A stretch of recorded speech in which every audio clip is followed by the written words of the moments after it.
बिहार विधानसभा चुनाव के पहले चरण में जिन 71 सीटों पर मतदान है, वहां महागठबंधन का पलड़ा भारी है।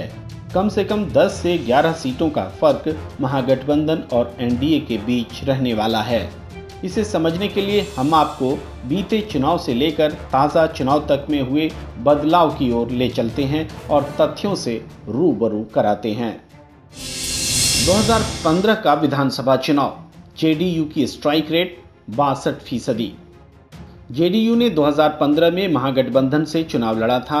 तब उसने अब हो रहे पहले चरण की 71 सीटों में 29 पर उम्मीदवार दिए थे और 18 सीटों पर उसकी जीत हुई थी।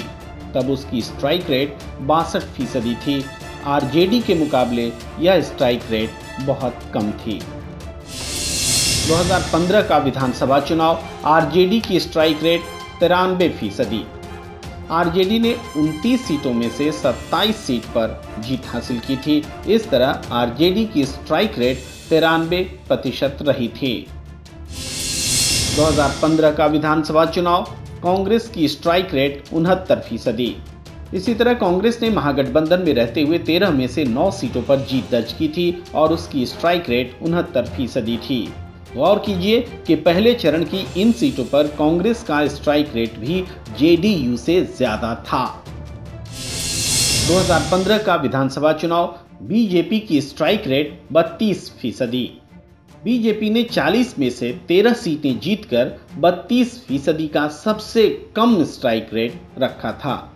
अगर जेडीयू ने अपना महागठबंधन वाला स्ट्राइक रेट बरकरार भी रखा तो उसे ताज़ा चुनाव में पहले चरण की 35 सीटों में से 22 सीटें मिलनी चाहिए।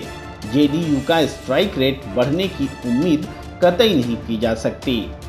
पहला चरण 71 सीटें, जेडीयू को मिलेंगी 9।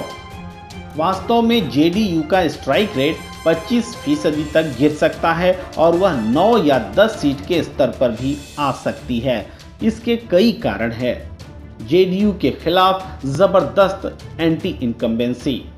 जेडीयू को एलजेपी 2-4 सीटों पर हराने की स्थिति में, जेडीयू के खिलाफ माले भी महागठबंधन की ताकत पाकर 4 में से 2 या 3 सीटें जीतने की स्थिति में, जेडीयू आरजेडी में 24 सीटों पर सीधी लड़ाई है।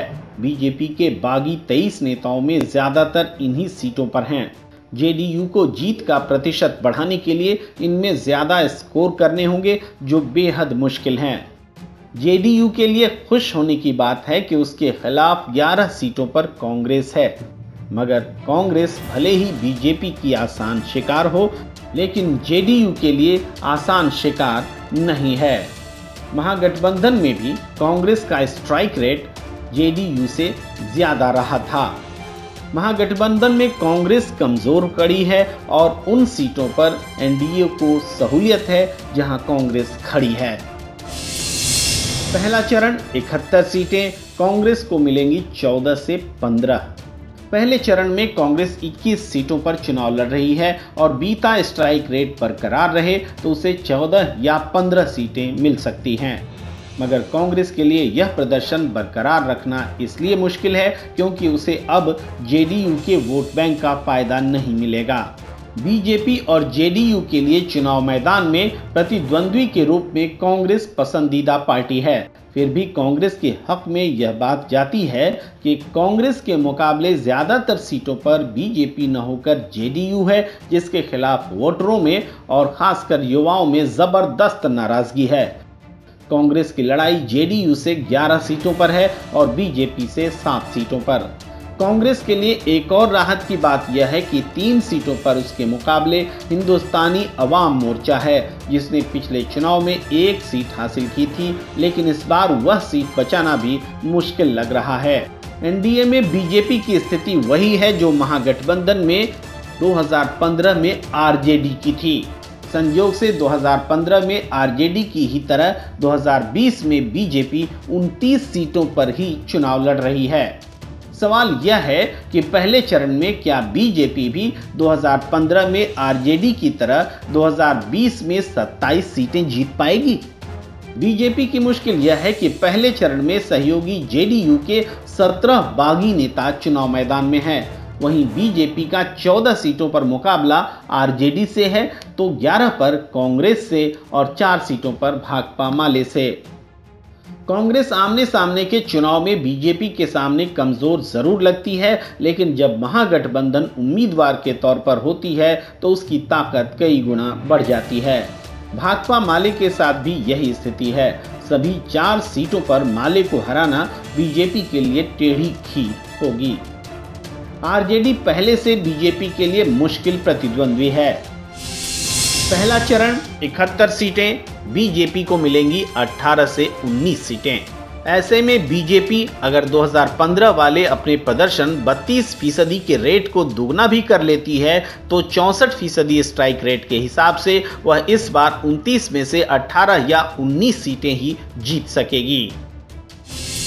पहला चरण 71 सीटें, एनडीए को मिलेंगी 30 सीटें। एनडीए में बीजेपी को 18 या 19 और जेडीयू को 9 या 10 सीटें मिलें तो पहले चरण का स्कोर 27 से 29 होता है। किसी भी सूरत में एनडीए को 30 सीटों से ज्यादा का अनुमान नहीं दिखता। पहला चरण 71 सीटें, महागठबंधन को 41 सीटें। जाहिर है कि पहले चरण में 71 सीटों पर हो रहे चुनाव में महागठबंधन और एनडीए के बीच मुकाबले में 10 से 11 सीटों तक का फासला रह सकता है। यह महज कोई अनुमान नहीं बल्कि नए समीकरण, एंटी इनकम्बेंसी, बागी दल और दूसरे तमाम फैक्टर्स के बीच पिछले स्ट्राइक रेट को ध्यान में रखते हुए किया गया आकलन है। खबरों की चुस्की लेते रहने के लिए सब्सक्राइब कीजिए कप ऑफ न्यूज़। पसंद आए तो लाइक कीजिए और हाँ, शेयर करना तो कभी न भूलिए।